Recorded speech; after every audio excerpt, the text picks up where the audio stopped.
Okay, so we have another LEGO set to talk about today. This one is the Ultimate Collector Series A-Wing Starfighter. This is set number 75275, and it is 1,673 pieces.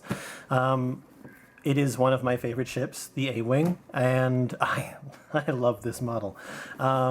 It's nice and bulky. Like it feels like it has some heft to it, and I enjoyed building it. Box is really nice. I like the nice, simple, minimalistic design of it, and honestly, it just makes these look like nice sets. So on the back here we have dimensions. It says it is 42 inches or 42 centimeters or 16.5 inches long by 27 centimeters or 10.5 inches tall with the stand, all told. And it comes with a little, plaque stating what type of ship this is, giving some like statistics about it, as well as an A-Wing pilot. So let's take a look. Before we take a look at the actual model, I got a set alongside this, and it's a little diorama set of the attack on the Death Star 2, basically going over the surface of the Death Star. You've got a micro-sized TIE interceptor as well as a micro-sized A-Wing. And honestly, all things aside, I like the way that they made this look. It looks very, very much like the Death Star 2, especially with like these pylons sort of sticking out with the unfinished look. I like the little micro interceptor more than I like the A-Wing, but the A-Wing's cute. I like it. And also, it's got that little LEGO Star Wars 2020 emblem sticker on there.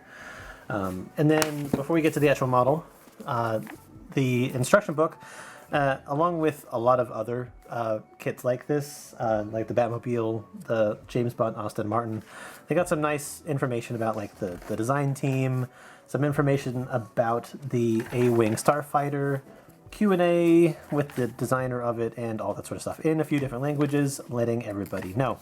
And then, of course, it just goes into the instructions. This probably took me about, I'd say like 4.5 hours to make, but let's get the actual model. This view doesn't work. I'm gonna have to take this off of the stand, but anyway, so here it is, all built on its little stand. It's all wobbly as hell. So let's actually take this off the stand and take a closer look, shall we? So the actual model itself is quite nice. It is really a lot longer than I was expecting it to be, but then again, with these models, I guess I shouldn't be surprised. It's longer than the original UCS TIE Interceptor, which is kind of interesting. I wonder if they're basically to the same scale. Like that's like always the thing that I wonder about these things, if they are to like the same scale. I love all of the detail, like especially like this little wedge that they took out of the front of it. I was actually kind of cool. I was actually kind of interested as to how they were going to do that. And then the way that the sides of the nose curve around, I was actually kind of like interested about how they would build that too. But it all fits, and I love it. It's got a bit of like just sort of detail work along the back here with some of those gray like greebly pieces.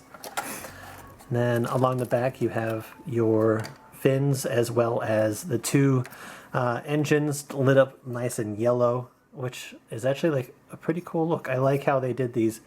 The fins are held on by hinges, and also, yeah, basically just hinge pieces. And when it's off of the stand, it's kind of hard to sit down without them bending, but that's okay. I was actually also impressed with the fact that the bottom of this is actually completely finished, except for the small little divot where you stick it in on the stand. I like that as well, but honestly, it has all of the lines. Like the back engine part looks great, especially down to like this bit here behind the cockpit. And the cockpit itself is great too. You'll have to excuse the fact that I've got a little hitchhiker in here. It's one of those old 90s Lego Technic men. I always like to see with sets of this scale whether you can fit one of these guys in here. It barely fits. I'd say that I can't put him in there with a helmet.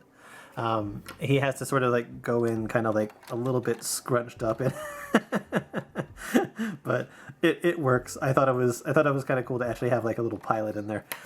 Anyway, inside the cockpit we have a little display readout as well as like basically as well as the flight stick, and you have a nicely done pilot chair as well. The cockpit is done with stickers, which this sticker along the side, I wish it was just a little bit longer so that you didn't end up with a gap. I tried to make it as even as possible, but didn't want to deal with it anymore. And then you have 2 stickers that go along the outer edges on both sides, finishing up underneath here. Honestly, I think they did a great job. I think that the set, it has the right look for the A-Wing, and I like the size of it. I like the detail. Oh, also the guns. I don't know if, like, for what reason, but they do have a little bit of action where they can rotate up and down. But I do like this model. It's a great model. It was a fun build, and honestly, it'll make a nice display piece along with the rest of my fleet that I have already on display. And I'm excited to add it to it. I really actually wasn't sure that I was going to get this one, but at the end of the day, like, I ended up with a little bit extra money, and I'm just like, you know, it's $200. I can afford it, so why the heck not? But let me know what you think. Let me know what you think about the UCS models, like which is your favorite. I currently own 3 of them. I own the original TIE Interceptor, the UCS Millennium Falcon, that big, huge, like, huge, massive piece of shit, and then the A-Wing. I would like more. I know that I think there was a B-Wing. I would really like the B-Wing, but I do like these kits. They're great. They're lots of pieces. They're a good, fun build, and they make nice collector pieces. But yeah, we'll see you guys later. Bye-bye. I was going to add also that I do have one small critique of this set, and that's the engines themselves and the way that they're attached.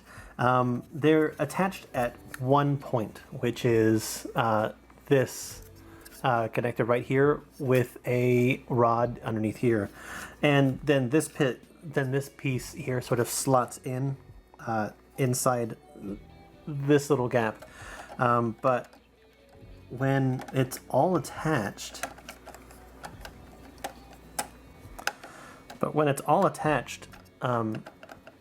it's really quite wobbly, and I kind of just wish that it had like maybe one more piece of attachment, because the rest of the model, it's very solid. Like even like these parts here, like it's a little bit flimsy because this is only held on by, like, I think it's like a ball joint.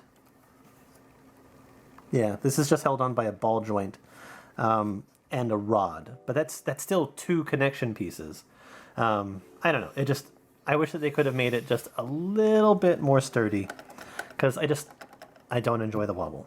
But yeah, that's my only real criticism of this entire set.